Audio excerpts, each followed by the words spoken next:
জামাতের যে অর্থনৈতিক লেনদেন, এই অর্থনৈতিক লেনদেনটা ভালো না। এরা দেখি রাজনীতিবিদদের সে 100 গুণ খারাপ। এদের সবার বিরুদ্ধে দুর্নীতির অভিযোগ আসছে। এই 17 মাসে আমাদের জীবনের অনেক স্বপ্নকে তারা গলা টিপে মেরে ফেলেছে। অনেক মানুষের যে ভালোবাসা, অনেক মানুষের যে ব্যবসা বাণিজ্য করার সার্ভাইভাল যে পাওয়ার, হিউম্যান কোয়ালিটি, এই পুরো জিনিসগুলিকে তারা নষ্ট করে ফেলেছে। আমাদের সভ্যতার চাকা পেছনে তারা ফিরিয়ে দিয়েছে। এবং সবচেয়ে বড় ব্যাপার হলো যে আমরা যারা অ্যাক্টিভিজম করতাম দীর্ঘদিন ধরে, তো আমরা ধারণা করতাম যে সমাজের ইনুস সাহেবের মতো মানুষ, আসিফ নজরুলদের মতো মানুষ, হিরাজুন্নাহদের মানুষ, তারা ভালো, তারা ক্ষমতায় আসলে রাজনীতিবিদদের মতো হিংসা দেখাবে না, ক্রোধ দেখাবে না, তাদের লোভ থাকবে না, লালসা থাকবে না, কামনা থাকবে না, বাসনা থাকবে না। ও মাই গড, এরা দেখি রাজনীতিবিদদের সে 100 গুণ খারাপ। এদের সবার বিরুদ্ধে দুর্নীতির অভিযোগ আসছে। এরা ওই যে উনি বললেন যে ভেকু সংবর্ধনা নিয়েছে, তো কোনো রাজনীতিবিদ এইভাবে বেকুবের মতো ভেকু সংবর্ধনা নিয়েছে বাংলাদেশে আমি এরকম কোনো বেকুব রাজনীতিবিদ দেখিনি, কিন্তু রেজওয়ানারা নিয়েছে।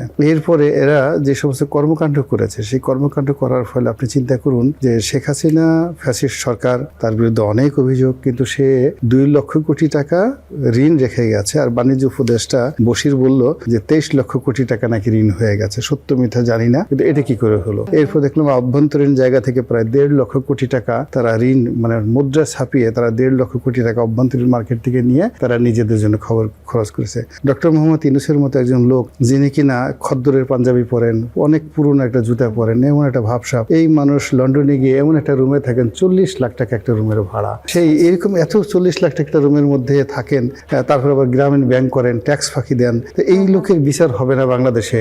আমি আসলে তুষার ভাই ভদ্রলোক মানুষ, সে নম্বর 5 কম দিছে, আমি ওখানে কত দেবেন আপনি? মাইনাস দিয়েছে, -5 দিয়েছে। আমি চাই যে কোনো 5 না, ডাইরেক্ট বিচার। এখন ওনাকে বিচার করা হোক, উনি যে কাজকর্ম করেছে। ভালো কাজও তো করেছেন সৈয়দ রিজওয়ানা হাসান, যেমন প্লাস্টিকের বোতল সরিয়ে দিয়ে কাঁচের গ্লাস দিয়েছেন, এটা অনেক বিশাল ব্যাপার। মানে উনি প্লাস্টিকের বোতল বাদ দিয়ে যে কাঁচের গ্লাস দিয়েছেন, এটা আমার কাছে মনে হচ্ছে যে বাংলাদেশ একটা ডুপ্লিকেট আমেরিকা হয়ে গেছে।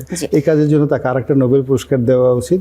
এছাড়া আমার তার কিছু করে না, কিন্তু সে অন্য যে ক্ষতিগুলো করে গেছে সেই ক্ষতিগুলোর বিচার হওয়া উচিত। সে সবচেয়ে বড় ব্যাপার হলো জামাতের মতো একটা বড় দলের মনে দুঃখ দিয়েছে। আপনার একটা ব্যক্তিগত ক্ষতির প্রসঙ্গ নেই, একটি পত্রিকা আপনার 4 বছরের মেহনতের মূল্য পরিশোধ করছে না, এমন অভিযোগ তুলে জামাতে ইসলামের আমিরের শরণাপন্ন হয়েছেন ফেসবুক পোস্ট দিয়ে। এখন এই পোস্টটি দেওয়ার পরে কোনো কি সুরাহা হয়েছে? না, কোনো সুরাহা হয়নি। তো ওদিকে যেটা হলো যে আমি 4 বছর ওদের পত্রিকায় অনেক 2010 সন থেকে আমি দেখি, আগে দিত, টাকা দিত, কিন্তু গত 4 বছর যাবত ওদের অবস্থা খারাপ হলো। আর এই ডক্টর মোহাম্মদ ইউনূসের সরকার যখন ক্ষমতায় এলো, আমি ওদের ভাবসাব দেখে মনে হলো যে জামাতি ক্ষমতায় চলে এসছে। তো তখন থেকে আমি আসলে লেখা বন্ধ করলাম। তো বন্ধ করার পর থেকে সেই গত 4 বছরের পাওনা টাকা আছে, তো চাই, কিন্তু তারা সেই টাকাটুকু দেয় না, কাউকে পাওয়াই যায় না রেসপন্সিবল কাউকে। বাধ্য হয়ে জামাতের আমিরকে দৃষ্টি আকর্ষণ করে জামাতের আমিরের দৃষ্টি আকর্ষণ করলেন কেন? সরকার তো সরকারের প্রধানমন্ত্রী তারেক রহমান, আপনার তো তারেক রহমান বা আমাদের এখনকার সরকারের দৃষ্টি আকর্ষণ না। এখন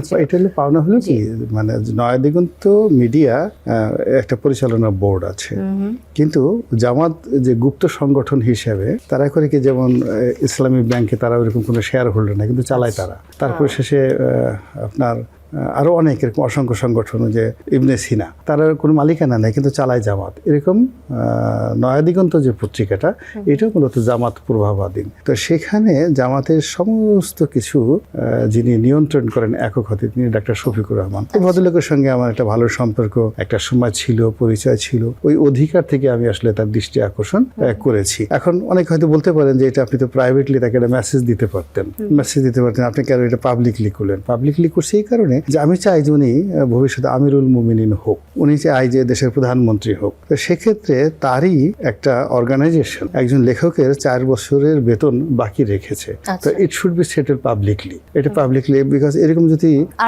আর যেন ভবিষ্যতে এই ধরনের অনেকের সাথে ঘটনাগুলো না ঘটে, তাহলে তো সে যদি তার নিজের এরকম একটা ছোট পত্রিকা ঠিক না রাখতে পারেন, তাহলে সে কি করে প্রধানমন্ত্রী হবেন বলেন?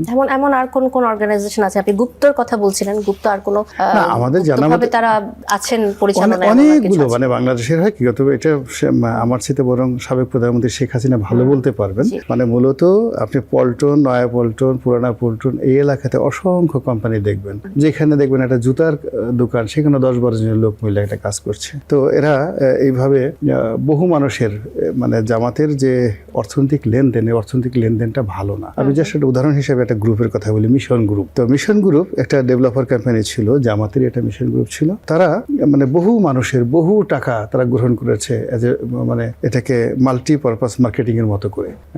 অনেকটা মাল্টিপারপাস মার্কেটিং, যে এটা মানে বিভিন্ন মাল্টি লেভেল মার্কেটিং এর মতো সেক্টরে কাজ করার জন্য এরকম কিছু, নাকি মার্কেটিং এর মানে মানে বলতে পারবেন আপনি? মিশন গ্রুপ খুব বিখ্যাত। জি, তারা আচ্ছা, বহু মানুষের কাছ থেকে বহু টাকা পয়সা নিয়েছে এবং বহু মানুষ তাদের কাছে পাওনা এখনো কত হাজার কোটি টাকা বা কত শত কোটি টাকা তার কোনো হিসাব নাই। এরকম তাদের অনেকগুলো মানে জামাতের যে নামটি, মানে জামাতের যারা লোকজন তারা আবেগপ্রবণ হয়, কিন্তু তাদের যদি ফাইন্যান্সিয়াল ট্রানজাকশনটা, এই ট্রানজাকশনটা এখনো তারা ভালো করতে পারেনি।